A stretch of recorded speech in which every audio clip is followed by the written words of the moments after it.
What's up, man? Just making a quick video to explain the program again so we can just get this going. So if you have any questions, you can go back to this. But so you have a good bearing of everything. So we split up the days to posterior chain day, which basically means back of your legs, upper and accessory day, rest day, obviously, anterior chain day, which is basically in front of your legs, and then upper and accessory day too. Thinking that the goal is the upper and accessory day will be adding in shoulders and upper body work, and then clearly posterior chain is the back of your legs, and anterior chain would be more the front of your legs. So posterior chain day, deadlifts going down in reps, going up in weight, so you can go to even more, add in some volume. Obviously, we have, like I said, 3 warm-up sets, 4 to 5 working sets. Up to you if you want to add more working sets, but make sure you rest enough. The goal is this is our work here, right? Followed by belt squat. I saw you working with that before. Set that up, that good position that you can really feel those legs working, especially the back of the legs. I want you to do 3-second negative, 3, 2, 1, nice and slow control, and then power up so you can get the back of the legs working. From there, hamstring curls on the machine. Reverse lunges with body weight turns to start, and then hold 2 dumbbells to your side. Hold that to kind of keep you stable, and from there you go backwards and forwards, alternating. The video will kind of explain that. And from there, the hamstring isos for holds. Upper body and accessory day 1, shoulder press with the bar, the seated military press. Basically, the one you showed me, that's a good one. We're going to start off with that. And then we go to chest supported dumbbell row, thinking incline that bench, getting those lats going. If you have any questions, let me know. Half knee landmine press, we start adding in this guy, just a little bit of shoulder pump, but look at it as like a corrective to help with the shoulders. Lat pull down, keeping that, play with whatever grip is more comfortable for you. Lat raises, we're going for the dumbbell one, holding one arm at a time. That one you are going to be, sorry, I'm writing that down. That one you're going to be cable supported, so you can hold on and get a little bit better of a stretch.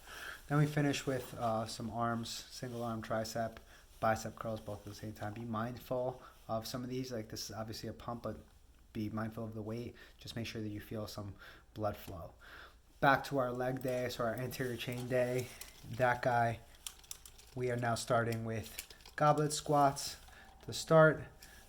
Eventually, I'm going to change that to front squats or Zercher squats. If you've ever done them, holding them in front. But for right now, I'll start with goblet squats. But again, eventually we may move that to front squats or Zerchers. And if you ever feel like you can't do the goblet squat because of some reason, this is where you would do like a hack squat or something of that nature instead. From there, we get to hip thrust. We're keeping that kind of going. That's going to be more for a pump. From there, we go front foot elevated split squat. That we want to keep as well because we want to get our unilateral work going.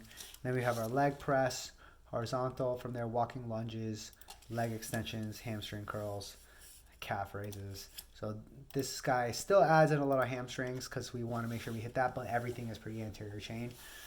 As you can tell, you should get a good pump from the front. Our second accessory day, we have starting off with a seated shoulder dumbbell press. Get that angle in a proper position so you know that it feels good. Goal is to work your way up in weight, so then less reps. That's what we're doing that phase. For this phase, bent over row with the dumbbells. With dumbbell, that guy you're going to do just like you would normally on the bench. But the goal is to push it over here. Staggered stance landmine. Now you're standing, you're going to press above you this way. It helps a little bit more of the rib cage here. Seated single arm lat pull down. You're going to take a seat, grab one arm at a time. That's great for isolating the lats. Really focus on that positioning where you can kind of feel the lats working with the handles. Don't, meaning with the cable positioning. Don't feel like it has to be this way or this way. Just feel where you feel that lat. Then we got more arms here. Tricep rope with both, single arm bicep curls. Now, I want you to think with the arm stuff, if you want to change that to machines or something like that, you can do that, but just be mindful of that. But think that if there's anything you want to change out for the machines for the upper, you can do that. So for some of the shoulder stuff, but like we discussed, we're staying away from flat pressing because of the potential you put on your shoulder, staying away from some other shoulder stuff, but we are including these guys. So let me know how all this stuff goes, and we can always adjust accordingly. But awesome stuff. Happy hunts.